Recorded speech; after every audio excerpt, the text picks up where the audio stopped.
अंगुलीमाल जातक कथा। मगध देश के जंगलों में एक खूंखार डाकू का राज हुआ करता था। वह डाकू जितने भी लोगों की हत्या करता था उनकी एक एक उंगली काटकर माला की तरह गले में पहन लेता। इस वजह से डाकू को सभी अंगुलीमाल के नाम से जानते थे। मगध देश के आसपास के सभी गांवों में अंगुलीमाल का आतंक था। एक दिन उसी जंगल के पास ही एक गांव में महात्मा बुद्ध पहुँचे। साधु के रूप में उन्हें देखकर हर किसी ने उनका अच्छी तरह स्वागत किया। कुछ देर उस गांव में रुकते ही महात्मा बुद्ध को थोड़ा अजीब सा लगा। तभी उन्होंने लोगों से पूछा, आप सभी लोग इतने डरे और सहमे सहमे से क्यों लग रहे हैं?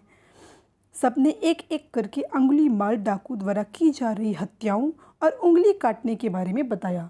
सभी दुखी होकर बोले कि जो भी उस जंगल की तरफ जाता है उसे पकड़कर वो डाकू मार देता है। अब तक वो 99 लोगों को मार चुका है और उनकी उंगली को काटकर उन्हें गले में माला की तरह पहनकर घूमता है।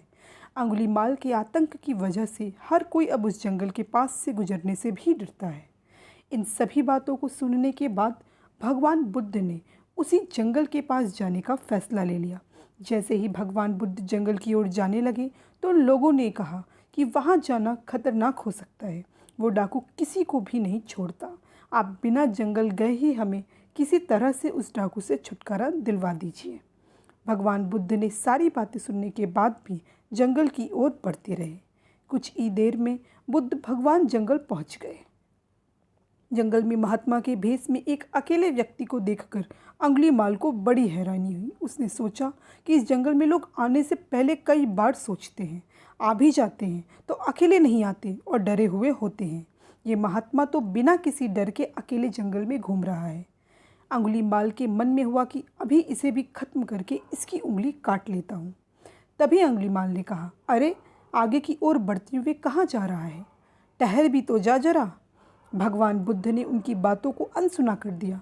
फिर गुस्से में डाकू बोला, मैंने कहा रुक जाओ। तब भगवान ने उसे पलटकर देखा कि लंबा चौड़ा बड़ी बड़ी आंखों वाला आदमी जिसके गले में अंगुलियों की माला थी वो उन्हें घूर रहा था। उसकी तरफ देखने के बाद बुद्ध दोबारा से चलने लगे। गुस्से में तमतमाते हुए अंगुलीमाल डाकू उनके पीछे अपनी तलवार लेकर दौड़ने लगा। डाकू जितना भी दौड़ता लेकिन उन्हें पकड़ नहीं पाता। दौड़ दौड़ कर वो थक गया।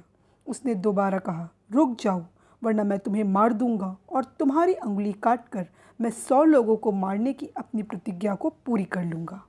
भगवान बुद्ध बोले कि तुम अपने आप को बहुत शक्तिशाली समझते हो ना, तो पेड़ से कुछ पत्तियाँ और टहनियाँ तोड़ कर लाओ। अंगुलीमाल ने उसका साहस देखकर सोचा कि जैसा ये कह रहा है कर ही लेता हूँ। वो थोड़ी देर में पत्तियाँ और टहनियाँ तोड़ कर ले आया और फिर कहा, ले आया मैं। फिर बुद्ध जी ने कहा, अब इन्हें दोबारा पेट से जोड़ दे। यह सुनकर अंगुलीमाल बोला, तुम कैसे महात्मा हो? तुम्हें नहीं पता कि तोड़ी हुई चीज़ को दोबारा नहीं जोड़ सकते? भगवान बुद्ध ने कहा कि मैं यही तो तुम्हें समझाना चाहता हूँ कि जब तुम्हारे पास किसी चीज़ को जोड़ने की ताकत नहीं है तो उन्हें और उन वस्तु को तोड़ने का अधिकार भी तुम्हें नहीं है। किसी को जीवन देने की क्षमता नहीं तो मारने का हक भी नहीं। यह सब सुनकर अंगुलीमाल के हाथों से हथियार छूट गया। भगवान आगे बोले, तू मुझे रुक जा कह रहा था, मैं तो कब से स्थिर हूँ। वो तो तू ही है जो स्थिर नहीं है। अंगुलीमाल बोला, मैं तो एक जगह पर खड़ा हूँ तो कैसे अस्थिर हुआ और आप तब से चल रहे हैं। भगवान बुद्ध बोले, मैं लोगों को क्षमा करके स्थिर हूँ और तू हर किसी के पीछे उसकी हत्या करते हुए भागने की वजह से अस्थिर है। यह सब सुनकर अंगुलीमाल डाकू की आंखें खुल गई और उसने कहा, आज के बाद से मैं तो कोई अधर्म वाला कार्य नहीं करूँगा। रोते हुए अंगुलीमाल डाकू भगवान बुद्ध के चरणों पर गिर गया। उसी दिन अंगुलीमाल ने बुराई का रास्ता छोड़ा और वो बहुत बड़ा सन्यासी बन गया।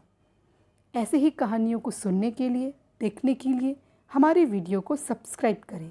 Thank you so much.